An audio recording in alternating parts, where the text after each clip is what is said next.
But you also have the situation where you're creating, you're not photographing an existing scene, you're creating the scene. Right. So there could be a rope art connection there also. Have you ever had it analyzed by a professional psychologist? No, I'm a little afraid to do that. But you're right. They're very emotional pictures for me to make, and they come from a place. The way that I work is I'll often start out with an idea or a theme, and sometimes as I'm working in the studio, I collect and collect and collect objects, and I have boxes and piles of all kinds of materials, from paper dolls to scraps of metal that I've literally found on the side of the road as I've been driving. One of my favorite props, I don't even know what it is, but I was driving somewhere one day and I found this round circular piece of rusty metal on the road, and I picked that up, and that finds its way into a lot of my pictures. And so I'll start out with an idea, and I'll put together a starting point that represents the idea with all my objects that I have around me.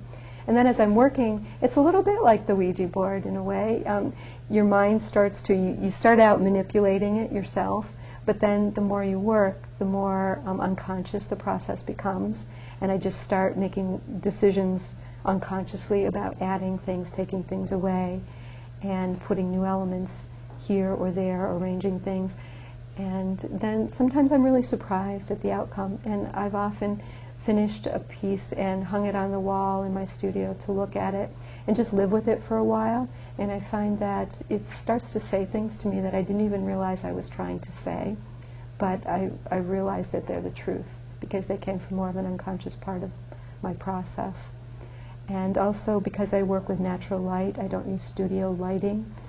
I move my sets around. I have them on small tables, and I move them around to follow the light within my studio, to incorporate shadows. Shadows become elements, and to highlight certain areas. It takes a lot of just thought as far as the lighting goes to move things so that they get the light shining on just the right spots to emphasize part of the photograph that I find that I really want to emphasize. Have you tried taking a spotlight and positioning it so that you could create the...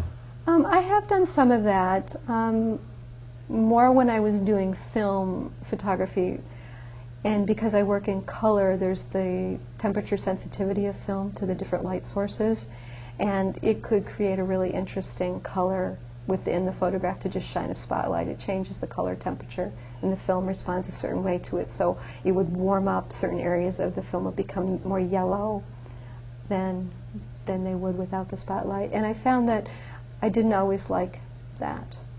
So I tend to not mix my light sources.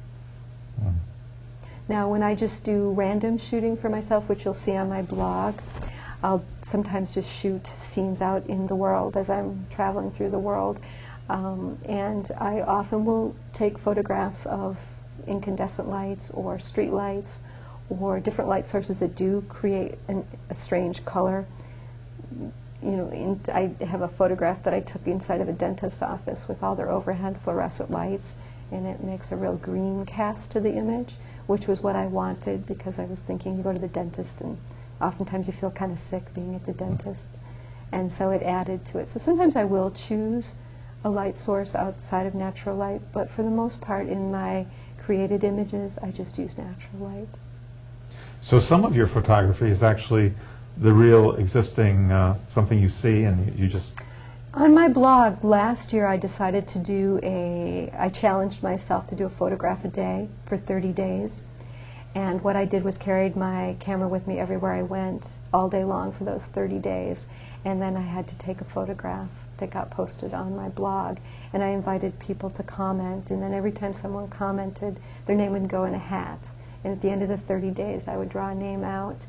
And the person whose name I picked could choose any photograph from the 30 days, or really anything on the blog.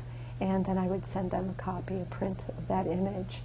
So I did, because of having to shoot every single day, I couldn't really set up a still life every single day. It wasn't practical. So in that contest, I did shoot some of the scenes around me. And you also sell those photographs I do. too, right? Yes. Yeah, I do. But they're a smaller part of my work. I was really interested, and I do have an ongoing series I call Interior Spaces, where I photograph things that I don't set up that I find in the world, but they tend to be, I select them much the same way I select the materials that go into my still lifes. So I select an environment, and then I'll go to that place, and I'll take photographs in that place. So even though I'm not setting up those pictures, I am putting a lot of thought into what type of image that I want. So it's a lot of the same process I go through with the thinking about the final image. It's not random street shooting in the traditional of street shooting where people just go out on the street and take photographs of what they think is interesting. It's more I'll get an idea about something I want to say, and then I'll go and seek that location out, and then I'll photograph that location.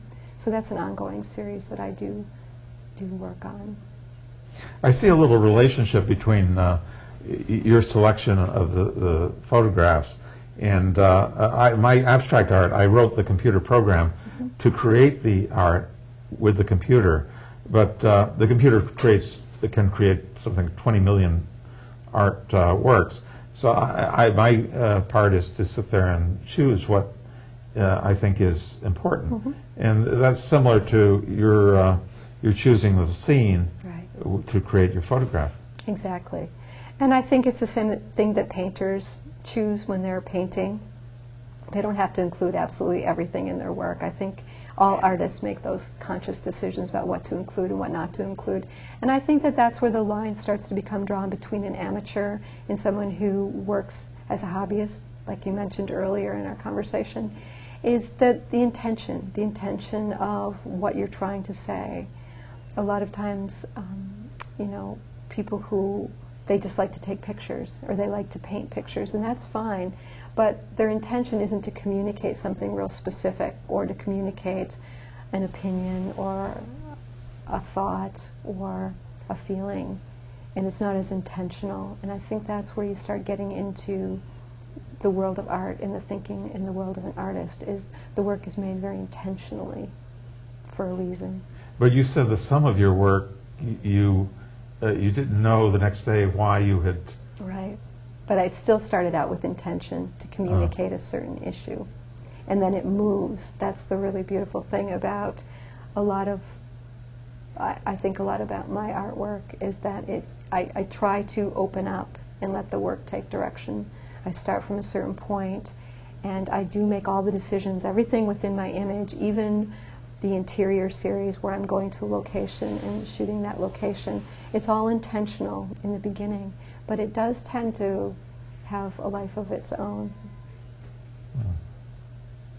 We talked about gender issues connected with your photography, but all the photographs that I've seen are of women.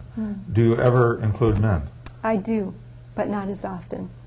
You're right. And that typically the images that I have of men, they follow along. The images that I select of women are usually domestic images, and so conversely, usually the images I work with about men tend to be soldiers or football players or a lot of the traditional stereotyped roles of men, just as I'm portraying women in their more stereotypical roles. But there's not as many of those, but I do include them. How about an image of your husband washing the dishes? I think I do have one of him in the kitchen. It's on the blog. Yes, it has our dog in it. So yes, you'll see one of him with his rubber gloves in the kitchen. I would actually like that, because my personal political orientation is to equalize the gender issues. And I think the men should do more in the house, and the women should do more and have careers. Well, Terry, I'm always looking for new ways to express my interests, and so you've given me something to think about, the idea of maybe showing men more in domestic roles. Maybe I do need to focus on that flip side a little bit more. That's an interesting idea. Relationships would work much better, I think, if the two partners had more in common. They both understood the problems of earning a living and also the work involved in keeping a home. Right. And you mentioned the word relationship, and that just makes me think about, that's another issue that I work with a lot in my work, is relationships between people, and relationship in the sense of being in a relationship and losing that relationship unexpectedly, perhaps lost due to death or lost due to abandonment. That's another theme that I work with a lot, is loss of relationship. That comes across in my work too. Have you lost a relationship in the past? Well, I think nobody lives to be this point in their life and not having lost a relationship. So yes, I think we all can relate to that.